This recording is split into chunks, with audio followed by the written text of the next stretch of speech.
Sabe aquele momento em que dois personagens se olham e do nada parece que rola um clima? Agora pensa nisso acontecendo sem ter havido clima nenhum antes. Pois é, muita gente que assistiu A Casa da Coruja, incluindo eu, teve essa mesma sensação com o romance entre a Luz e a Amy, especialmente na primeira temporada. Mas será que esse casal foi realmente forçado? Ou será que a gente só não viu os sinais? Bem, é sobre isso que vou falar hoje. Dá até pra dizer que é um tema polêmico, mas antes de tirar as suas conclusões, assista o vídeo e veja meu ponto de vista. E se puder se inscrever e deixar o like, vai ajudar demais. Dito isso, bora pro vídeo.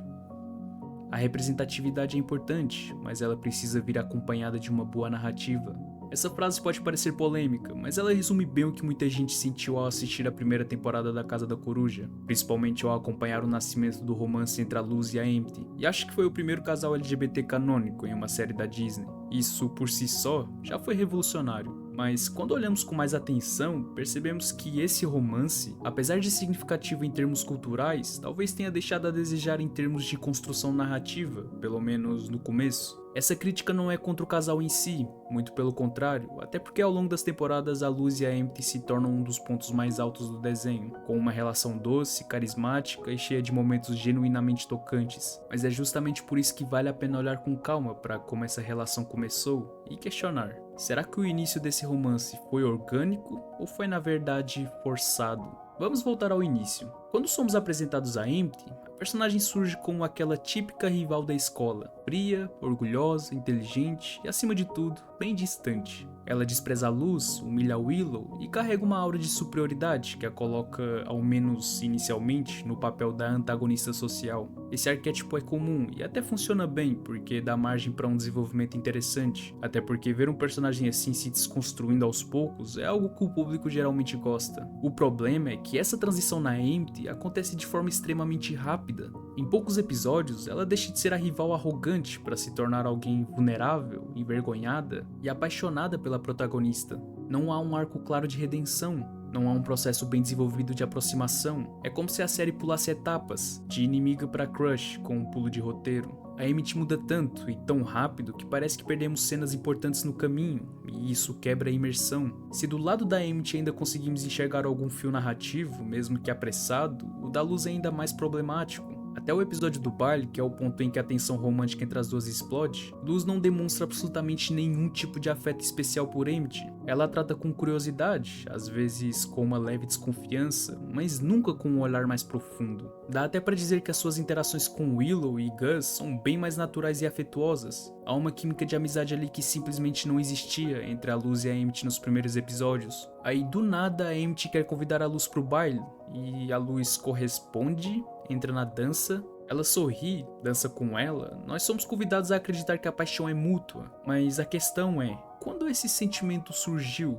Onde está o momento em que a Luz começou a gostar da Amy? Esse desenvolvimento simplesmente não está lá. E quando uma série salta direto para a fase do casal, sem mostrar o nascimento da conexão, soa bastante artificial. E esse é talvez o ponto mais delicado dessa discussão. Sim, a representatividade LGBT é fundamental. Ver um casal como Luz e Amy se formando, se beijando, vivendo uma relação afetuosa em uma série da Disney, é algo que merece ser celebrado. Mas representatividade não deveria ser usado como um escudo para cobrir falhas de roteiro. Quando um romance é mal desenvolvido, mas é aceito apenas por ser representativo, a gente corre o risco de transformar a luta por espaço em algo superficial. Um casal LGBT precisa e merece a mesma profundidade e complexidade narrativa que qualquer outro casal teria. Caso contrário, mesmo que bem intencionado, o gesto perde a força. É como se os roteiristas tivessem decidido que a Luz e a Amy seriam um casal antes mesmo de construir o porquê desse casal existir. E isso compromete o envolvimento das pessoas com a história, pelo menos envolveu o meu. E ao invés de torcer pelo casal, as pessoas podem acabar se perguntando por que e como elas estão juntas. E apesar dessas críticas ao início do romance, é justo dizer que a animação soube corrigir a rota. A partir da segunda temporada, Luz e Amy passam a interagir com mais naturalidade. Elas se conhecem melhor, enfrentam desafios juntas, compartilham inseguranças. A química começa a surgir não porque precisa surgir,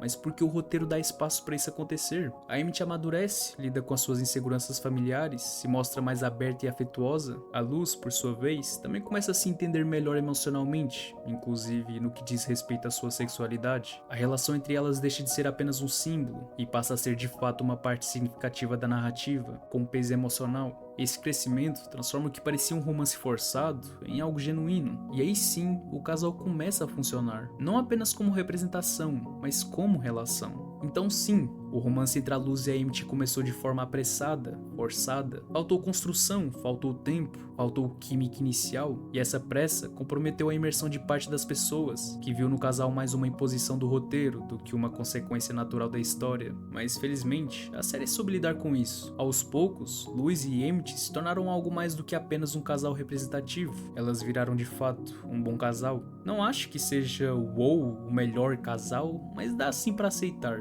Pelo menos se formos comparar com o casal Jujubee e Marceline, vemos o quão distante é. Mas eu não vou aprofundar muito nisso, porque seria injusto, visto que Jujubee e Marceline tiveram bastante tempo de desenvolvimento. Mas no fim das contas, talvez essa seja a lição mais importante. A representatividade precisa vir acompanhada de narrativa bem escrita, porque quando isso acontece, todo mundo ganha. A história ganha, os personagens ganham, e o público ganha uma relação da qual podem realmente se lembrar e se importar. Histórias boas funcionam porque criam um envolvimento emocional. A gente se importa com os personagens, torce por eles, sofre com eles, mas quando o público percebe que um personagem está ali só para passar uma mensagem e não porque ele faz sentido dentro da narrativa, isso quebra total a imersão. Dá para sentir o roteirista por trás da cortina, como se ele estivesse falando para você que você deve gostar de tal personagem porque ele é importante socialmente.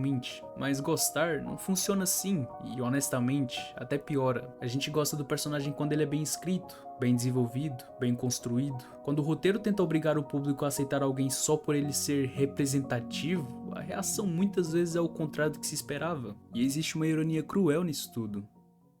A representatividade, que nasce como um ato de resistência, hoje muitas vezes é usado como estratégia de marketing, e a consequência é que muitas obras parecem feitas para gerar print, viralizar no Twitter, mas na hora de assistir, a história não convence, os personagens não se conectam, e a suposta lacração vira só mais um meme. A ideia era fazer inclusão, o que se entregou foi oportunismo. E a verdade é que a palavra lacração virou um rótulo fácil para quem quer criticar qualquer inclusão. Mas a crítica de verdade não é contra a diversidade, é contra o uso superficial da diversidade, contra o marketing disfarçado de empatia, contra a pressa de lacrar antes de escrever. O público não é burro, ele sente quando um personagem é forçado, quando um casal não tem química, quando a representatividade foi feita só para gerar engajamento. Porém, ele também sente e celebra quando isso é feito com cuidado, com verdade, com intenção narrativa. No fim das contas, o problema não é a bandeira que o personagem carrega. O problema é quando só tem a bandeira e nada mais por trás dela. E se a gente quer ver mais diversidade na cultura pop, e devemos querer, então precisamos cobrar não apenas que ela exista, mas que ela seja bem escrita, porque só assim ela vai cumprir seu papel de transformar não só o que a gente vê na tela, mas também o que a gente sente quando assiste.